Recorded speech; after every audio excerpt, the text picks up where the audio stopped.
I'm Kris Cuaresma for at Unified Pro-Am, and we're going one-on-one with Newdini of Wizards District Gaming. Reigning back-to-back champions, Wizards District Gaming. Where are my manners? But Dini, what's up, man? It's been a little bit since you and I have gotten a chance to speak. How have you been? I've been good. We just went back to back. And now I'm preparing for a wedding that's in 17 days now, I think. So it's just everything's just flying. What's your role within that wedding? Is it like tier one, lots of responsibilities, or are we going down the ladder a little bit?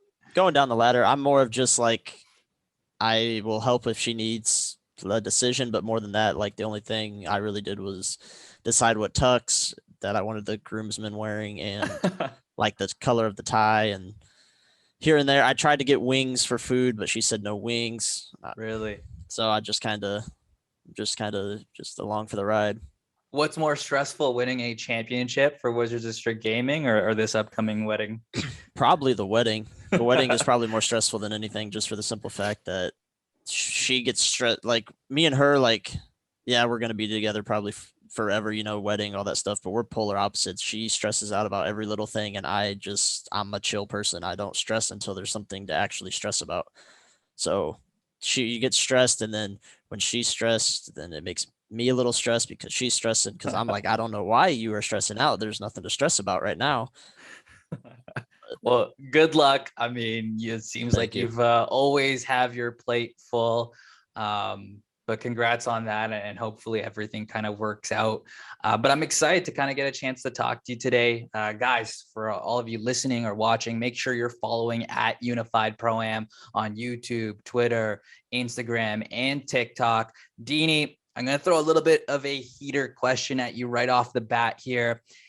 Despite the league, the NBA 2K League, entering only its fifth season, are you one of the greatest 2K League players of all time? I like to think so, but I've always lived by the quote that if you're good, that you'll tell everybody, but if you're great, people will tell you. So I just play my role. I just do my job, and I have people like we went back to back, and everybody's tweeting me, calling me the GOAT, and all this stuff. But it's really just preparation and and just my teammates and the work I put in the off season. People like one of these days, no matter how long this league goes for, or how many seasons it goes for, people need to realize, or they will soon realize that you have to put in at least some work in the off season. You can't just come in with cold feet and just try to learn the game. Like you play it for like you could play from September to December really, and you'll know what type of game, you'll know the animations, you'll know everything, and then you can take January to April off and spend time with your family and stuff before the league starts. But taking September to April off and not really touching the game or playing it for the first week and then coming in, it's just hurting whatever team drafts you or whatever wherever you're at or whatever team you're on.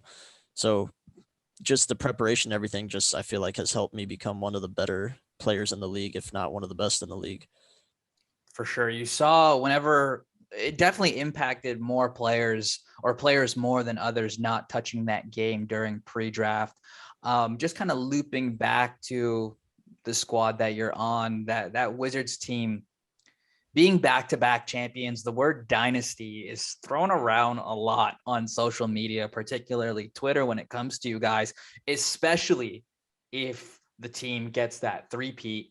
But do you guys, like, even when you're trying to get that repeat championship in this previous season, do you guys talk about the possibility of being a dynasty in-house? Like, is that word ever thrown around in the Wizards locker room? I don't really think it's thrown around. We're the type of team that we just come and we handle business. We try to take it one game at a time, and we just play whoever's in front of us and we prepare. Um, I know when we beat the Knicks, we beat the Nets, and then like you give us a week to prepare for a team, you're not gonna be. I don't think you're gonna beat us. You have three of the greatest people that I've played with, like IQ wise, like in 2K with Jack, Ryan, and Justin. Like Justin will come to the series or the game, whatever, for like the 2 hours before when we're all sitting there.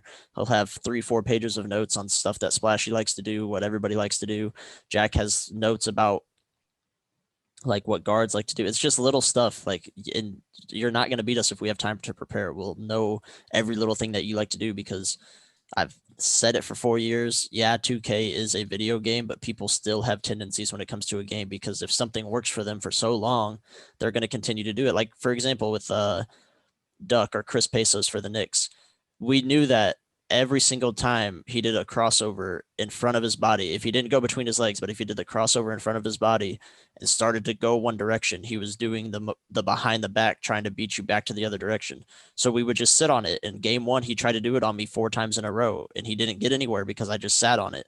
It's just knowing the little things about people that make teams great. Like we don't like I believe we have top players at each position, but even if you don't have top players at every position, if you just have a game plan, follow the game plan, trust your teammates and listen to your teammates, you can be great in this league. It's simple. Yeah, preparation is definitely, at least at the very least, half the battle. You see it play such a integral role in the success of teams in traditional sports like the NBA, the NFL. So for it to play such a huge role with what the Wizards District Gaming is doing, especially en route to back-to-back championships, is awesome. Seeing from a fan's perspective, you guys were so dominant from pretty much beginning to end in season 4. You guys did experience some slight turbulence there in the beginning, which you guys obviously ultimately overcame. And one of the things that happened to coincide with Newdini was you going back to the power forward position. You talked about Dave Fry earlier. We've heard Dave Fry on his show Bubba Talk mention how you were just a god at power forward. Those were his words. And he talked about how you allowed the team to play an elite tier of defense that wasn't there before. What do you think you're doing at the power forward position that others aren't, or at the least they're not doing it to your level? Trusting my teammates. I really think that's all it is, because the thing with us, and this is, like I said, we did make the power forward switch, but that was literally, it's no knock to Bronny at all, or X over LeBron. He is a great power forward. He is a phenomenal player. And the fact that he was a first round pick, and the fact that he was able to say, all right, I'm like, this, like, the defense isn't working how it was last year. Mm-hmm. Pat made the call, said, Dini, you're going back to power forward against the Warriors. And he didn't get mad at all. He sat behind me the rest of the season and was hyping me up every single game. He was hyping me up in the game 2 against the Warriors, and he was tweeting mid-game about how I'm the best power forward in this league and stuff like that. Like, that's the stuff that people take for granted in this league, because it's not just the 5 people on the court.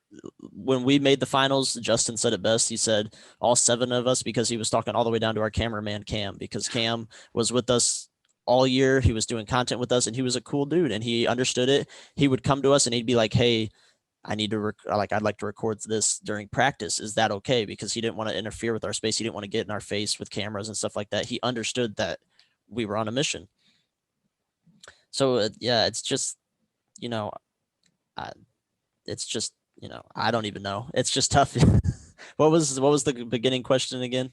Do you think you're doing something at that power forward spot that maybe others aren't doing to your level? And you had mentioned how a lot of it just kind of stems from trust. Yeah, it mostly stems from trust, and it's just not being flashy and not trying to make hero plays every single time. And it also comes down to just knowing the rotations on defense with your team. Like, I know that if I'm on Stack's side and Jack is on my wing, that I know that if the center rolls, Jack's going to get my corner. Just Ryan or Dave Fryer, just awkward, is rotating to the wing, whichever one's in the middle, and I can get to the paint. And I don't have to worry about giving up a 3.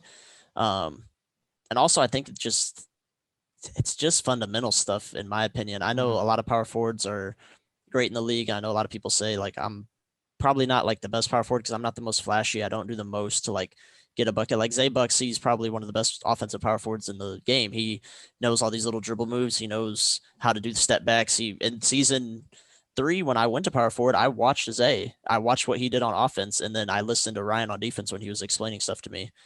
So it's just trusting your teammates and trusting yourself and trusting your instincts. That's the biggest thing. Dave Fry always told me that when I'm at my best is when I just trust my instincts, and that's really all it is. And right now, I'm playing with Seldom and his team in the offseason, and then my brother is Mills on Deck, my real life brother, and he's playing power forward, and I'm playing the 2 guard. And I'm trying to teach him. I'm trying to tell him, like, you just play off your instincts. Like, stop second guessing yourself. Stop trying to make hero plays. That was the biggest thing with us as Wizards, is we always said, like, you can try to make a hero play, but you have to know when to do it. You can't just you can't try to make it at certain times, like when we don't need it. Like, if I hit a 3 to go up 6 points, like, don't try to make a hero play the next possession because they're looking at you. It's just little stuff like that. It's all mental. And if you have a strong mentality, you can be a great power forward. It's really, really easy. I'm glad you brought up, Seldom and what you guys are doing pre-draft, and you talk about instincts. Clearly for you, instincts kind of spreads from the power forward position to that 2 spot, right? You're playing sharp to begin season 4. You played a lot of point guard in pre-draft last year and other years. You're playing 2, you had mentioned, with Seldom there in Impact Nation during the MPBA Gauntlet. Obviously, like, not to twist anything, there is no better outcome than winning the season 4 championship, which you guys accomplished. But does a part of you believe that, let's just say hypothetically, the NBA 2K League season was an additional 20 games? Do you think you and the rest of the team would have been able to eventually kind of figure it out with you at Hash? That's tough. I don't think we could have, just for the simple fact that our defense didn't look the same. And it's just, I played power forward almost all off season going into season 4 when next gen came out, or when the new consoles came out. I only played guard maybe 1 week when I was on Xbox, because B Rich was playing on a hot spot and he just couldn't play point guard at that point because he was just skipping or lagging. So he just got on my account, I got on his. But it's just something, the chemistry between me, Justin, and Ryan is just, it's one of the best. I think right now, I think the front court of me, Ryan, and Justin is probably going to go down as the best front court in 2K League history, because I don't think there's any other front court that can compete with us. And I think we've showed that. So it's just, I just don't think we could have figured it out. I don't think Jack was just so used to me at power forward. He wanted me back at power forward. So,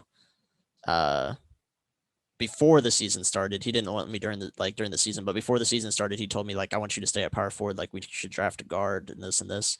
And, Bron was probably the best player available at that time, without knowing. And Pat trusted me to figure out guard. And if I didn't, then we had Brandon in our back pocket, and then we had 2 power forwards that were good. So that was just kind of what we went with at that point.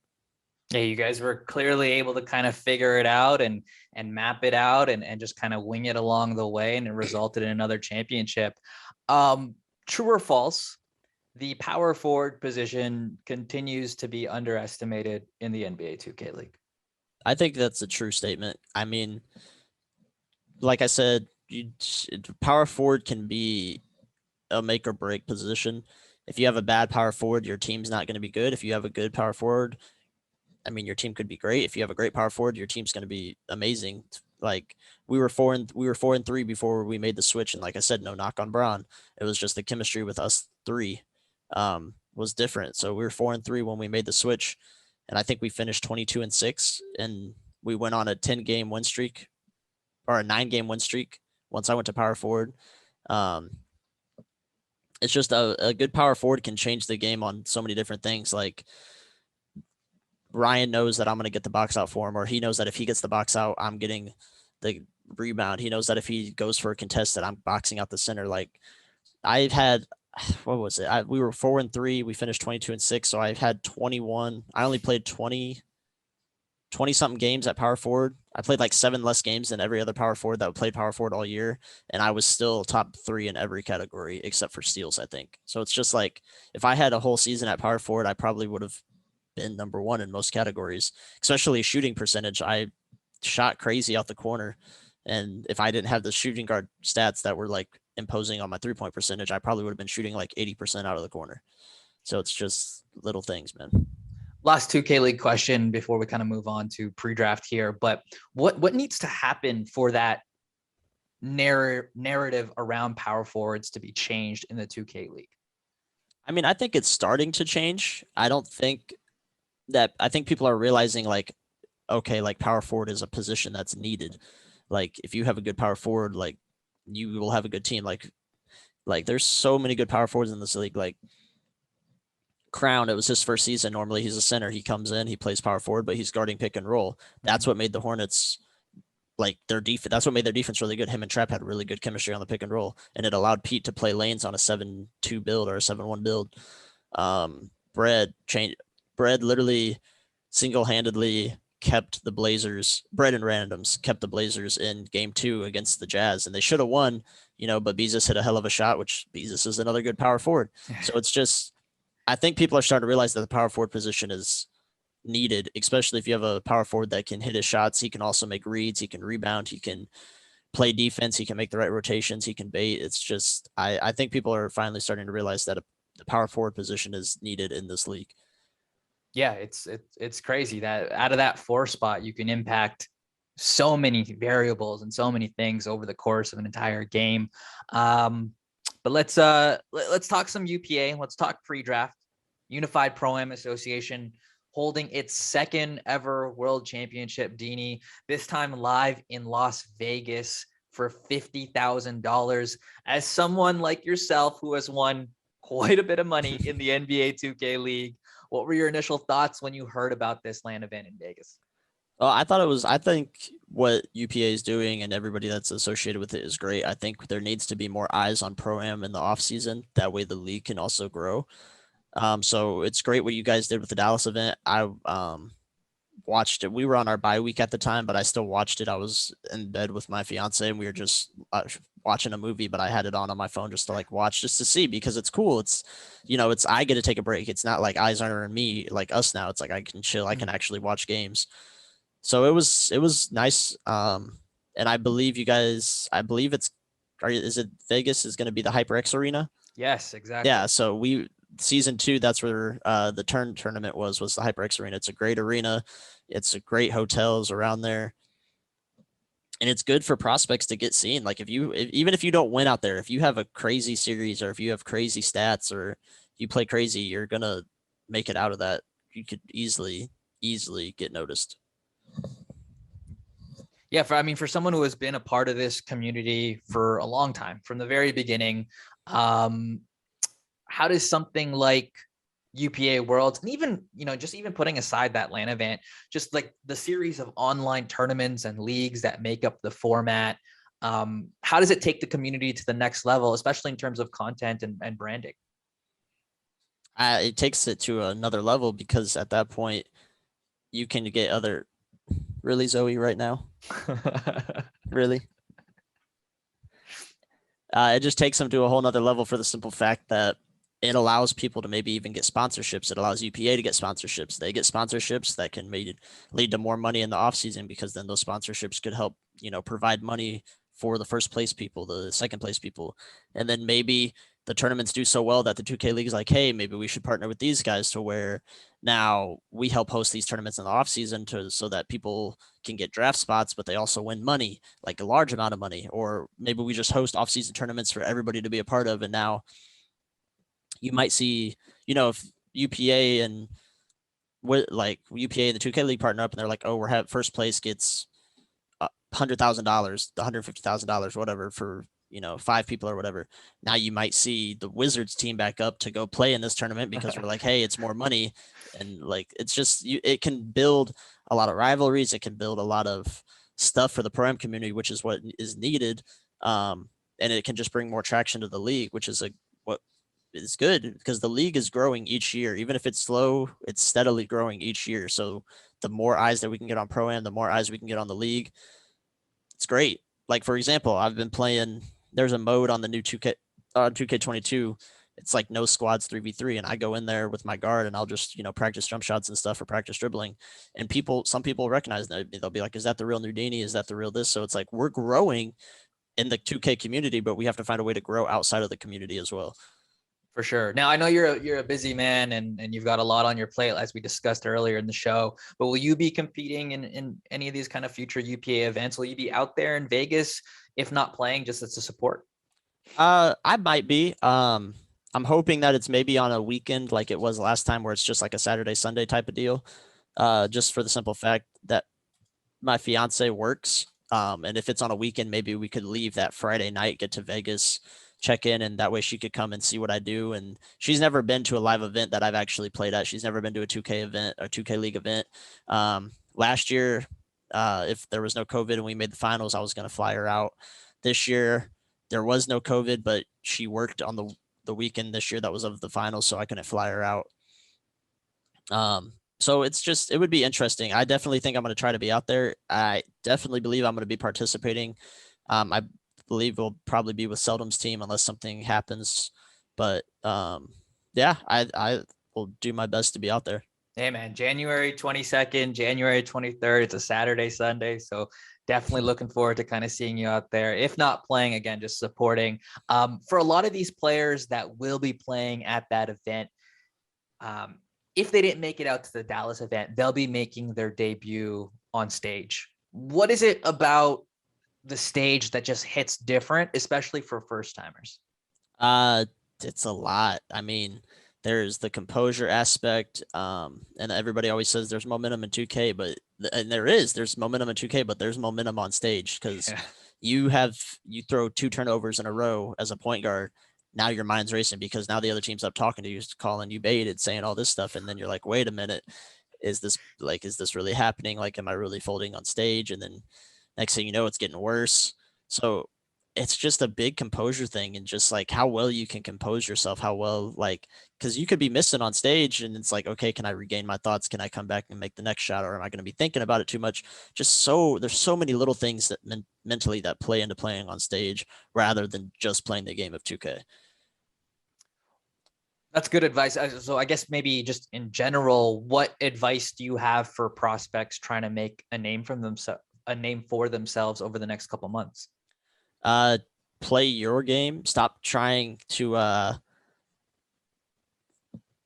do these crazy things. Sorry, I don't know if my dog's getting into something. She's being a little antsy. You mind if I go put her away real quick? No, go for it. Okay. What advice do you have for prospects trying to make a name for themselves during pre-draft here? The biggest thing that I think is everybody thinks that you have to talk on Twitter and do all this extra stuff. Like, yeah, you can post your games. You can say like, the record, you can say like good games to these people, but like, and the trash talk is awesome. But for me, I stay humble because I just like to be the type of person that lets my game talk, because the way I look about things or the way I go about things is if you talk trash before the games that you've been played and you don't perform, now you just look stupid. Now you just look like, why was he talking trash? He didn't even perform. Like right now, like I'm playing shooting guard and I'm still trying to figure it out because for the last, I think since 2K18, so for the last like 3 2Ks, shooting has been to the point where the further you are from the 3-point line, the longer you have to hold your jump shot. So I'm trying to get used to that but I'm like, sometimes I'm shooting a very late or I'm shooting a late because I'm holding it because I'm used to the last 2K. So I'm trying to play the game as much as possible to get used to the timing. So it's just, play your game, play the game that'll help your team win. Don't play the game for your own stats. I say that all the time about people coming in the 2K league. If you leave your ego at the door, you can be great in this league. But the moment you come in and you let your ego control what type of plays you're trying to make, you're worrying about your stats, then you're not going to win. I haven't worried about my stats in 4 seasons, and I've won 2 tip-off banners and I've won 2 championships because I just play the role that my team needs me to play. And honestly, you play the role that your team needs you to play, you'll have breakout series and breakout games. Like I played my role all season long, and even when I went to power forward, I kept playing my role.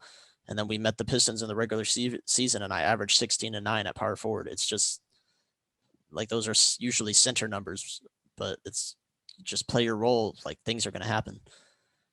Hey man, you may not count your stats, but the only stats that really kind of matter, you excel in. So, wins, rings, and earnings. Last question. Do you ever have players, especially during this time of the year, do you ever have players message you, get into your DMs for maybe advice? And is it mostly power forwards, or is it maybe across all 5 positions? The last 2 years, it's been mostly power forwards or bigs in general. Or some people just ask me, they'll message me, they'll be like, hey, can you look at this play? Tell me what I did wrong or tell me what my team did wrong. And I'm always willing to answer questions. I answer almost everybody that I can. I've had a lot of people ask me what my power forward build is this year. So it's a little late, but I have a YouTube video hopefully coming out. I'm just waiting on the thumbnail. But yeah, I answer any questions, any advice that anybody has, no matter what the questions are or the advice, because at the end of the day, we're all human beings. I'm not better than anybody else. I'm not, higher on the food chain than anybody else. I'm just the same person that I've been that made the league, and I'll always be that same person, no matter how many rings I win, banners I win, no matter what, because at the end of the day, you should help the people around you grow, even if, you just met them. For sure. Dini, well, I can't say this enough. I appreciate you, man. For the second year in a row, you've taken time out of your very busy, year, month, day, what have you, to talk to me. I know I'm talking to like a future Hall of Famer when it comes to the NBA 2K League. To wrap things up, you had mentioned this a little bit earlier, but tell everybody what's next for you when it comes to pre-draft, who you'll be playing with. That way we can just mark it down on all our calendars. Right now, I am playing with Seldom and I Am Nation. And our plans, I think they're playing in the UPA tournament that is going to be, I think, the first couple weeks in October, the Dallas event for 15K. Yeah. Yeah. So I don't think I'll be in that one, with my wedding being October 9th. But my brother Mills on Deck will probably be there. And then after that, I'm going to be locked in, after the honeymoon, of course. But after the honeymoon, I'll be locked in. I'll be grinding the game like crazy. And I'm going to stream. I'm going to try to start streaming again, probably starting tomorrow. And that's pretty much it. I'm just going to get locked in on the game. We don't know what the future holds, with expansion teams or anything like that. So I'm just going to grind the game and get ready for next season. Amazing stuff. Well, congrats on your, second championship, the back-to-back repeat. Good luck with everything. Good luck with the wedding. Congrats again. Thank you. Thank you. But yeah, thank you. Thank you so much. I appreciate everybody that was tuning in throughout the show. Again, make sure to check out at Unified Pro-Am on all socials. Also check out unifiedproam.gg for all the latest updates as we get closer and closer to the Vegas LAN event at the HyperX Arena, where the best of the best will be competing for $50,000. If you feel like you can hang with the best players in the world, register as a free agent or with a team today. On behalf of Newdini of Wizards District Gaming, I'm Kris Cuaresma, and this was One-on-One, brought to you by the Unified Pro-Am Association. They